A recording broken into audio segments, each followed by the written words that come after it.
네, 저희가 이번 주부터 매주 목요일에 새로운 정치 코너를 만들었습니다. 이름하여 슬기로울 정치, 슬기로운이 아닙니다. 슬기로울 정치인데요.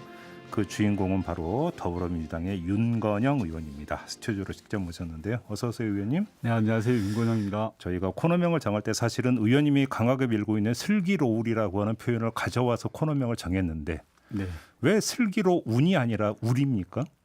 그 솔직하게 말씀드려서 정치가 국민들로부터 그렇게 썩 신뢰받고 있지 못하고 슬기롭지 못하지 않습니까? 네, 그 말씀은 되게 슬기로운 말씀이신 것 같아요. 예, 그래서 뭐 저희라도 한번 해보자, 노력해보자라는 그런 의지의 표현이지 저희가 뭐 슬기롭다 그런 뜻은 전혀 아닙니다. 다집니다. 네. 이렇게 이해를 하면 되게 알겠습니다. 슬기로운 방송도 기대를 하도록 하겠습니다. 네. 알겠습니다. 먼저 이 문제부터 좀 여쭤봐야 될 것 같은데 어제 문재인 대통령이 오세훈, 박형준 두 시장을 청와대로 초청을 해서 오찬회동을 가졌어요. 사실 네. 예상하지 못했던 지금 자리인데 네, 대통령이 왜 이런 자리를 마련했다고 보세요? 저는 크게 세 가지 이유가 있다고 보는데요. 첫 번째는 보궐선거에서 나타난 민심을 겸허하게 수용했다라고 보면 될 것 같습니다. 두 시장을 선택한 마음을 수용하고 들어보자라는 네. 게 첫 번째고, 두 번째는 소통과 협치라고 보는데요. 중앙정부와 지역정부는 아주 밀접합니다. 거의 모든 정책들이 지역정부를 통해서 이루어지고 그렇죠, 있죠. 그렇죠. 사실상의 모세혈관과도 같은 거기 때문에요. 소통과 협치를 위해서 꼭 필요하고, 세 번째로는 대통령께서 가장 관심을 두는 게 지금 코로나 국난 극복이다 보니까 여야 없다, 그리고 중앙과 지역 없다, 서로 힘을 좀 모아서 극복해 보자, 그런 차원의 모임이 아니었을까 싶습니다. 그럼 어제 이 자리에서 했었던 문재인 대통령의 발언 가운데 특히 주목하는 발언이 좀 있었습니까, 의원님은? 여러 발언들이 있었는데요. 예. 저는 좀 소통과 협치 이 부분이 저는 좀 많이 와닿았습니다. 그래요? 네. 근데 일부 언론은 보궐선거 이후에 이제 청와대 이제 개각이나 이런 것들을 보면서 그다음에 민주당에서 새 원내대표가 뽑히고 당대표 경선 진행되는 걸 보면서 어떤 식으로 이제 구분을 해서 보도를 하고 있냐면 청와대 같은 경우는 좀 국정 기조를 좀 약간 바꿔가면서 화합형으로 가려고 하는데 민주당은 계속 대결 모드 장착을 계속 하고 있는 것 같다. 이런 식으로 좀 분류를 하더라고요. 의원님 일단 이거에 대한 평가부터 좀 듣고 싶은데요. 꼭 그렇지는 않고요. 네. 민주당도 마찬가지로 이번 보궐선거에서 나타난 민심을 겸허히 수용하고 있고, 민주당 의원 174명 모두가 정말 중단 없는 쇄신, 혁신을 통해서 주권자들이 원할 때까지 한번 해보자라는 네. 그런 마음 다 있습니다. 그리고 예, 예. 그 쇄신들이 아직 시작되지도 않았습니다. 이제 하나하나 차분히 하려고 하고 있어서요. 조금 더뎌 가겠지만 좀 지켜봐 주십사라는 말씀을 좀 드리고 싶습니다. 근데 예를 들어서 뭐 개각은 비문인데 민주당은 친문, 도로 친문이더라. 이런 식의 묘사는 어떻게 보세요? 저는 이제 국민의힘 쪽에서 저희 당을 친문, 비문 이렇게 규정을 하고 계신데요. 예. 솔직히 그런 거 아니겠습니까? 진영 싸움을 붙여가지고 내부 갈등을 일으키고 분열을 한번 야기해 보자라는 그런 숨은 저희가 있다고 생각합니다. 근데 민주당은 대통령을 당선시킨 정당이고 지금 대통령이 소속된 정당입니다. 네. 그래서 모두가 친문이지 누가 비문이 있겠습니까? 그러니까 좀 말이 안 되는, 사리에 맞지 않는 그런 지적인 것 같고요. 네. 당 대표 선출이 한참 진행 중인데 도로 친문이다라는 것 또한 우리 민주당을 좀 갈라치게 하려는 그런 숨은 의도가 있지 않을까라는 생각합니다. 하나만 더 여쭤볼게요. 네. 그러면 지금 당대표 경선 과정에서 3명의 후보의 어떤 언행을 종합을 해봤더니 문재인은 빠지고 DJ가 다시 등장하더라. 네. 이런 식의 보도 보셨죠? 이건 또 어떻게 보세요? 일부 언론에서 그렇게 좀 가십성으로 뽑는 것 같은데요. 세 분 모두 훌륭하신 분이고 다 문재인 정부의 성공을 위해서 헌신하겠다라고 하신 분들이고요. 민주당은 김대중 대통령도 있고 문재인 대통령도 있고 노무현 대통령도 있는 그런 정당입니다. 그래요? 제가 이제 이 문제를 드렸던 게 그러면 지금 당청 관계에서 재조정의 여지도 별로 없고 할 이유도 없다 이렇게 보시는 겁니까? 아닙니다. 이게 임기 후반으로 갈수록 예. 당청 관계는 대단히 중요합니다. 예. 내부에서는 치열하게 토론을 해야 되지만 외부, 즉 국민들에게 보여질 때는 질서 있게 나가야 되거든요. 그렇죠. 그렇기 위해서는 정말 치열하게 토론을 하지만 더욱더 깊은 소통과 자주 만나야 됩니다. 예. 그래서 당청 관계는 한 몸뚱아리라고 봐야 되고요. 예.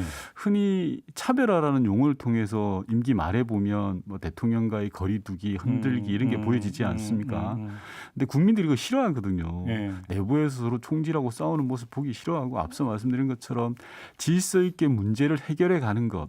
저는 그게 정부 여당의 모습이라고 생각하고요. 예. 그 모습들을 되찾기 위해서 당청 간에 정말 치열하게 토론하고 힘을 네. 모을 겁니다. 그러면 예를 들어서 이게 좀 그 조금씩 이제 그 차별화가 되는 게 아니냐라고 언론이 묘사했던 그 계기 내지 사례 가운데 하나가 이재명 경기지사가 경기도 차원의 백신 어떤 그 조달 이 이야기를 했을 때 벌써 차별화 들어가나 이런 식으로 보도 나온 적 있지 않습니까? 네. 이건 어떻게 평가를 했어요?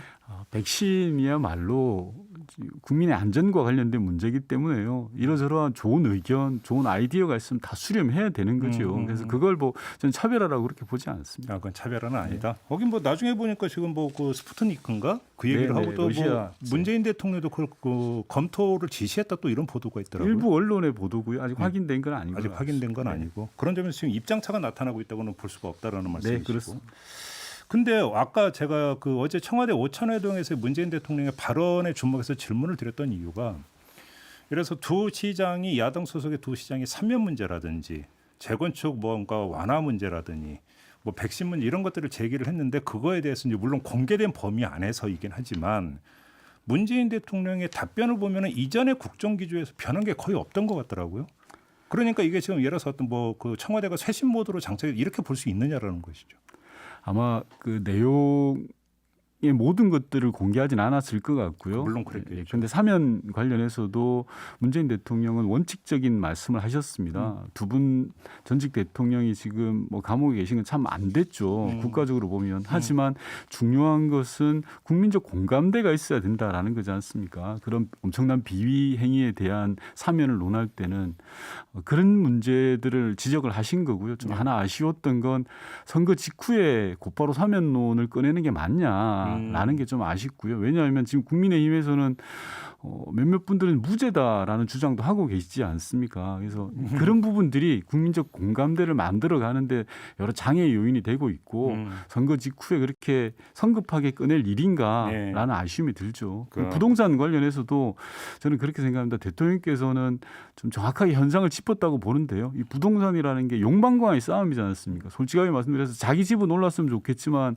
우리 전체 부동산은 안정되는 걸 원하는 게 일반 개인의 심정 아니겠습니까? 그런 상황에서 지금 가장 중요한 건 가격 안정이다. 그래서 그 가격 안정을 위해서 여야 중앙정부와 지방정부가 힘을 합쳐보자. 재건축 지역의 어려움도 있겠지만 현장도 찾아가 보겠지만 보다 더 중요한 건 부동산 시장 가격 안정 아니냐라는 그런 취지의 말씀을 하신 걸로 보입니다. 그러니까 그 취지, 그러니까 이야기에 따르면 어제 그 자리에서 아마 오세훈 시장이 추진하고 있는 재개발 재건축 규제 완화 같은 것도 이야기가 되긴 됐었을 것 같은데 뭐 그러니까 공개는 안 된 것 같은데. 네. 지금 그거에 대해서 지금 중앙정부의 기존 입장이 바뀌거나 할 여지는 거의 없다고 그렇게 전망을 하십니까? 아닙니다. 그 부동산 문제야말로 문재인 정부 남은 임기 동안 해결해야 될 아주 중차대한 숙제 중에 하나입니다. 핵심 숙제이죠. 네. 그 부분에 대해서는 지금 당청이 치열하게 준비를 하고 있고요. 그 과정을 통해서 정말 합리적 해법들을 모색을 할 겁니다. 그러나 제가 앞서 말씀드린 건 지금 당장 중요한 게 뭐냐. 이사 대책 이후에 그나마 안정되고 있는 부동산의 시장을 이건 좀 안정시켜 놓고 근본적인 대책을 찾아보자라는 거죠. 근데 이제 좀 아쉽게도 선거 국면에서 일부 지역에서 호가가 뭐 몇 억씩 오르네 마네 하는 이야기들이 있었지 않습니까? 이런 부분들에 대한 지적인 것 같습니다. 그러면 하나만 더 추가 질문 드리면 그러면 민간 주도의 재개발 재건축 길을 틔워주는 것도 당청에서 지금 검토하고 있고 검토할 여지가 있다고 보시는 겁니까? 아직 그 논의가 시작되지 않았고요. 그런 내용을 지금 여기서 이야기하기는 조금 섣부른 그런 느낌이 있습니다. 알겠습니다. 의원님께서 이제 소속 상임위가 이제 외통이기도 하니까 아마 또 직결되는 문제일 수 있을 것 같은데 지금 백신 수합 이야기가 계속 나오잖아요. 한미 간에. 네. 근데 정의용 외교부 장관이 했던 말을 종합해 보면 별로 여지는 없어 보이고 바이든 대통령이 했던 얘기 보면 더 여지가 없어 보이는데 어떻게 전망을 하세요? 그 국민 안전과 관련된 문제라 정부는 정말 다각도에서 다양한 시도를 해보고 있습니다. 백신 수합 문제도 그런 시도의 일환으로 봐야 될 것 같고요. 예. 미국의 의사타진을 한 걸로 보여지고 그런 것 같더라고요. 네, 지금 어찌됐든 진행 중인 상황이어서 음. 이런 부분들에 대해서 좀 더 구체적으로 말씀을 못 드리는 그런 한계는 있는 것 같습니다. 정부 입장에서는 볼 네, 때는. 근데 네. 중요한 건 올 상반기 내로 1,200만 명, 그리고 하반기에는 2,400만 명. 그래서 전체적으로 올해 3,600만 명. 우리 인구의 한 70%가 되죠. 이까지 집단 면역을 달성하자. 이 부분에 대해서 상당히 지금 국민들의 좀 불안감이 있지 않습니까? 그것들을 정부가 하나하나 차근차근 해 들어가는 게 정말 중요하다. 저는 그렇게 생각합니다. 그러면 바이든 미국 대통령 같은 경우는 뭐 이제 표현을 이렇게 하는 게 이제 제 식으로 의역을 하면 우리 쓰기도 바빠 없어 네. 이렇게 이야기를 했는데 여지가 그래도 있다고 보세요. 협상 여지가? 저는 정부를 믿고 여러 가지 이게 정부가 좀 다 잘한다라는 건 아닙니다. 그러나 이 코로나 상황으로만 보면요. 예. 저희 대한민국 정부가 코로나 상황을 안정적으로 저는 관리하고 있다라고 생각을 합니다. 물론 국민들의 헌신적인 노력과 자발적인 참여가 뒷받침되기 때문에 이렇게 된 거죠. 예를 들어 보면 백신 접종률이 가장 높은 이스라엘 같은 경우에 인구가 한 850만 정도 되는데 확진자 수가 84만이에요. 그래. 예. 예, 10% 가까이가 확진자예요. 그리고 그 다음으로 접종률이 높은 곳이 영국인데 인구 대비 인구가 6,700만 정도 되는데요. 확진자 수가 440만 명이에요. 퍼센테이지로 따지면 6.5%가 됩니다. 반면에 우리나라는 전체 인구의 0.2% 수준인 11만 명이 확진자거든요. 그래서 전체적으로 방역과 이 백신 접종 문제를 저는 안정적으로 관리해 가고 있다. 그런 차원에서 정부가 미국의 백신 수합도 요청하고 타진해보고 정확하게는 타진해보고 할 수 있는 모든 방법들을 다각도로 지금 하고 있거든요. 그래서 네. 이런 부분들을 좀 정치적으로 활용하지 말고 예. 차분하게 믿고 좀 기다려 주십사라는 그런 당부의 말씀을 드립니다. 그럼에도 불구하고 국내에서는 언론부터가 이제 어떤 식으로 이야기를 하고 있냐면 이제 한미 정상회담이 예정돼 있지 않습니까? 네네. 그래서 한미 정상회담의 성패를 좌우하는 어떤 요소로 문재인 대통령이 미국으로부터 백신 어떤 공급 약속을 받아오느냐 마느냐 이렇게 아예 미리 딱 설정하라던데 이건 어떻게 받아들이십니까? 그 당장 해결해야죠. 예. 한미 정상회담은 5월 말에 지금 예정돼 있고요. 그래서 백신 문제는 그 전에 저는 정부가 어떻게 하든지 조금씩 해결해 가야 된다고 생각합니다. 저는 예. 지금의 수급 계획이 흔들림이 없거든요. 그런데 전 좀 답답한 건 이런 일부 정치인들이 이걸 좀 정치적으로 왜곡하고 있는 부분들에 대해서 좀 국민들을 불안정하게 하지 말자. 있는 그대로 팩트 그대로 좀 가보자라는 말씀을 그럼 좀 팩트가 뭐고 왜곡은 뭘까요? 예를 들어서 그렇습니다. 이제 저는 백신만은 국민 안전과 관련된 거 이제 정치적으로 활용하지 말자는 취지는요. 예전에 백신 접종 초기 국면에서 대단히 위험하다라고 하면서 대통령부터 접종하라고 난리를 쳤지 않습니까? 그런 적 있었죠. 근데 대통령이 실제 맞겠다고 하니까 왜 특혜냐, 왜 당신부터 맞냐 이렇게 또 난리를 칩니다. 예. 국민 안전과 관련된 건 원칙을 가지고 여야 없이 이게 무슨 여야가 있겠습니까?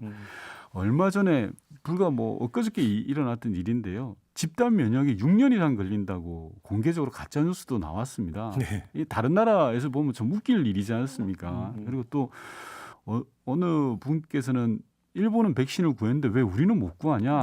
나는 좀 이것도 맞지 않는 주장이거든요. 예를 들면 일본 같은 경우에 1회 접종률이 1%밖에 안 됩니다. 우리나라의 3분의 1 수준밖에 안 되거든요. 비교할 대상이 아니죠.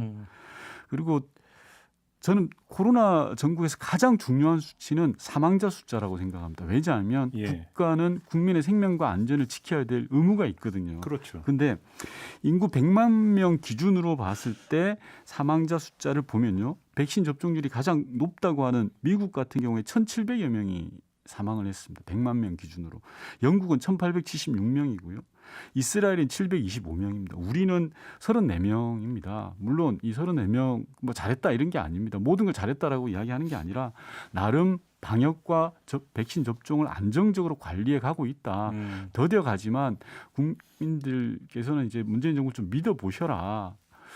제가 엊그저께 이런 말씀 들었습니다. 이제 국민 안전과 관련해서는 문재인 정부만큼 하는 정부 있냐라고 이야기를 해주시더라고요. 예. 자랑 같지만 그래서 저는 좀 조금만 차분하게 기다려 주시면 반드시 해낼 거다 그런 알겠습니다. 말씀 드리고 싶습니다. 요 문제도 이제 조금씩 이제 우리 사회 일각에서 나오던데 이제 그 바이든 행정부는 반도체 문제에 집중을 하고 있지 않습니까? 네. 그러니까 그러면 삼성전자의 반도체 공장이나 이런 것들을 가지고 딜을 하는 게 어떠냐? 네. 그리고 그러게 하기 위해서는 이재용 부회장의 사면이 필요하다 네. 이런 주장이 나오던데 어떻게 평가를 하세요? 예, 저도 뭐 그 이야기 들었습니다. 예. 일각에서는 근데 참 어려운 문제입니다. 이게 사법적인 문제와 이 백신 문제가 등가가 되는 문제냐? 죄를 짓고 이제 감옥에 계신 분을 네. 소위 말해서 백신 구해온다고 이거 사면해 줄 거냐라는 문제가 있죠. 근데 뭐 저는 취지는 그렇다라고 봅니다. 백신 수급 상황이 좀 불안정하게 보이니 네. 이런 부분들을 해결하기 위해서 가용할 수 있는 모든 자원들을 활용해라라는 취지고요. 정부도 그런 내용들을 익히 잘 알고 있고 네. 지금 대통령을 비롯해서 전 부처가 나서서 하고 있다고 생각합니다. 곧이어서 저는 뭐 좋은 소식도 들릴 거라는 그런 기대가 있고요. 예. 그래서 근데 이럴 때일수록 저는 원칙을 흐트리지 말고 좀 차분하게 지나고 나면 항상 그렇지 않습니까? 아까 말씀드린 것처럼 대통령한테 백신 맞으라고 할 때하고 또 맞을 때하고 다르고 이런 것들처럼 원칙적으로 한 발 한 발 뚜벅뚜벅 가는 게 맞다 이런 생각이 듭니다. 그 원칙에 따르면 백신용 사면은 아니다 이런 말씀으로 이해를 해도 되는 거죠? 그건 좀 민감하니까. 알겠습니다. 어제 저희하고 인터뷰했던 김기현 의원 같은 경우는 백신 조달을 위해서 국회 사절단을 미국으로 보내는 방안을 제시하던데 이건 같은 외통위 소속 어떻게 생각하십니까? 외통위에서도 뭐 여야 불문하고 이야기를 하셨던 내용입니다. 김기현 예. 의원님뿐만이 아니라요. 예. 그래서 저는 앞서 말씀드린 것처럼 국민 안전과 관련해서는 여야가 없고요. 다양한 아이디어를 모아서 충분히 저는 할 수 있다라고 생각하고요. 뭐 정부에도 이런 의견들이 다 전달돼 있기 때문에 열린 자세로 다양한 아이디어를 수렴해서 해야죠. 그러면 그것도 하나의 방안으로는 검토할 수 있고 뭐 하면 추진할 수도 있다. 네, 전 그렇게 생각합니다. 근데 국회 사절단이 그동안 생산적인 결과를 내놓은 적이 있었나요? 뭐 그렇게 직설적으로 여쭤보시면 드릴 말씀은 없습니다만 그럼에도 불구하고 해야죠. 할 수 있는 모든 노력은 다 한다는 취지로만 이해를 하면 된다. 맞습니다. 알겠습니다. 그럼 그렇게 이해를 하도록 하겠습니다. 자, 오늘 말씀 여기까지 진행을 하고 다음 주 기약하면서 인사 나누죠. 고맙습니다, 의원님. 네, 고맙습니다. 네, 지금까지 더불어민주당의 윤건영 의원이었습니다.